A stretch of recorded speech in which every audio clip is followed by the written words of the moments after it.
Coast Guard, ferry boats, fishing boats, and private boats helped almost 500,000 people escape from New York City. This was later called the largest marine evacuation in history. I'd like to welcome Captain Richard Thornton.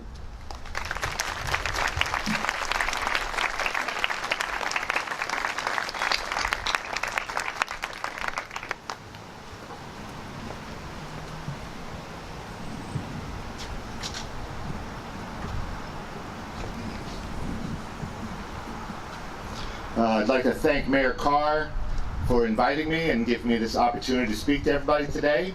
And to the honored guests, young ladies and gentlemen that I see in front of me, thank you for having me. I grew up in Brooklyn, New York, just a kid from Brooklyn, like Captain America says in the movie.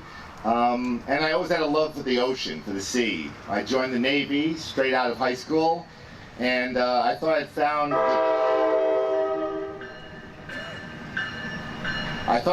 the perfect job, nice and relaxing. I'm a ferry boat captain in New York City, just going back and forth across the river. Nice, easy, relaxing. It's the perfect job. And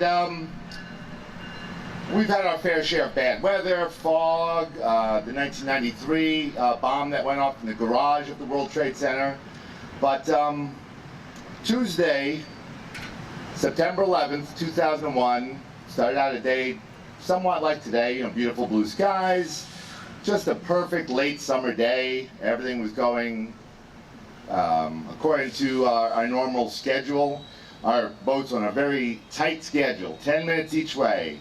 Hudson River is only half a mile wide, so it's just back and forth, until 8:46. Initially we had heard the jets, the whine of the engines, as the plane was very, very low in altitude. It sounded very abnormal. I mean, we hear planes going into Kennedy or LaGuardia or Newark from time to time, but this plane was very, very, very low. It flew over all the ferry boats that were transiting across the river. The plane impacted the tower, the first tower, at 8:46, and we all thought, like everybody else watching on the news, that it was a horrible accident. 15 minutes later, the second plane struck the tower, the second tower, and we saw the huge fireball and the smoke. And like Mayor Carr had mentioned, without thinking, I just turned my ferry boat around. Without thought of the schedule, picking up more passengers to go into the city, we knew we had to get everybody out of the city. So all the ferries went downtown, and they saw the two burning buildings. And a lot of people were evacuating the buildings, the surrounding buildings. So now there's thousands of people that were going in every direction, but the ones that came towards the waterfront were now trapped. There was nowhere to go. Some of them jumped into the river and started swimming out of Manhattan.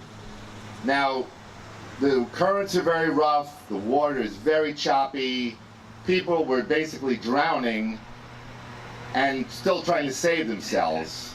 So I had my crew deploy a rescue ladder, we started pulling people out of the water, and at the same time we're looking at these two burning towers and the horrific sights of people falling and jumping out of the burning buildings.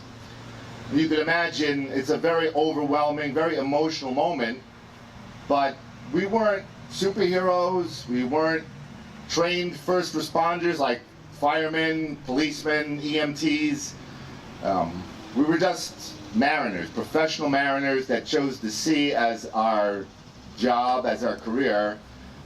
And we were just doing the best we could with a constantly changing, chaotic moment.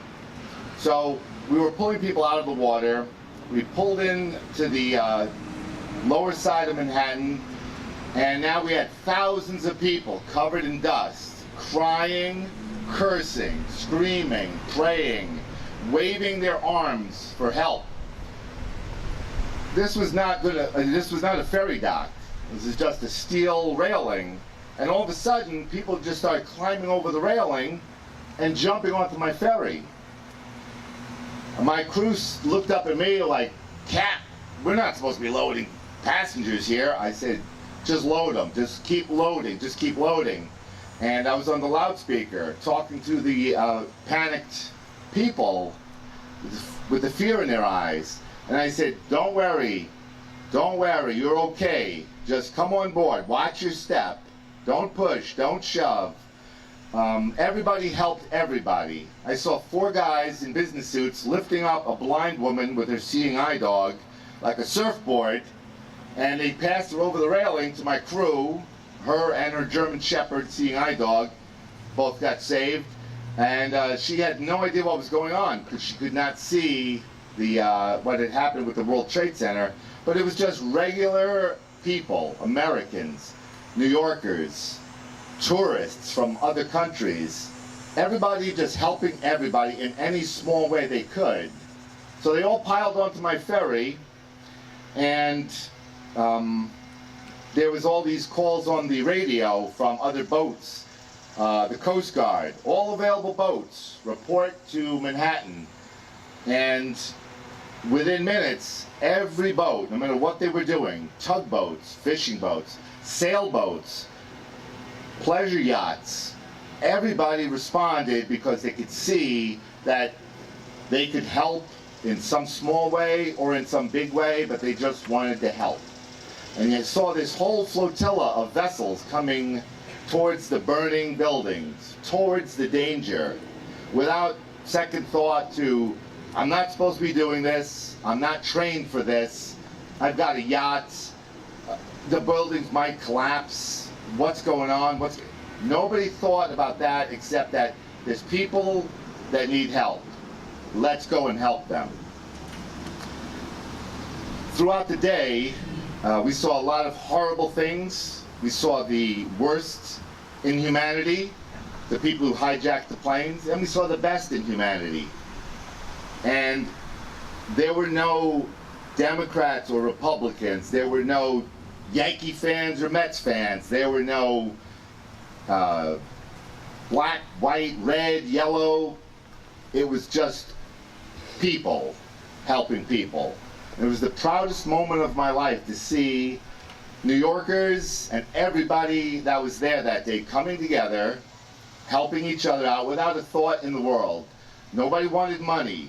Nobody wanted fame. Nobody wanted credits. Nobody wanted a medal. And they were risking their lives for complete and total strangers. But they did so because of their basic human need to help people in distress. As the day wore on, Mayor Giuliani actually was on my boat. And I don't know if it was that day, the following day, because we just kept doing this for the whole September 11th, September 12th, September 13th. We just kept ferrying people out of Manhattan. But Mayor Giuliani was on my boat, and he was covered in dust, and he was quite distraught.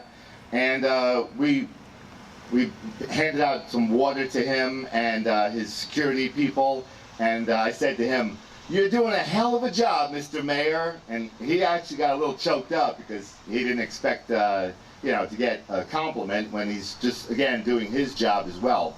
So I shared a nice, private, sentimental moment with the mayor of New York City, and something that just sticks with you.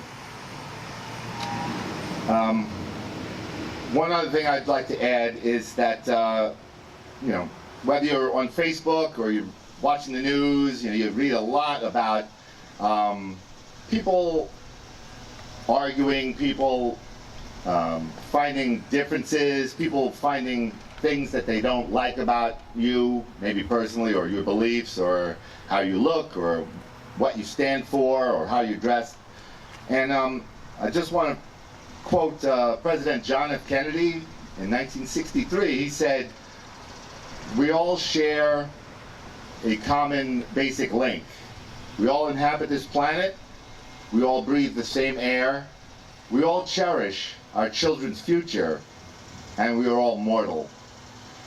And that has definitely stuck with me, that quote, and then reminded of it on 9/11, that ordinary people, just showing their humanity, can do extraordinary things. Thank you very much.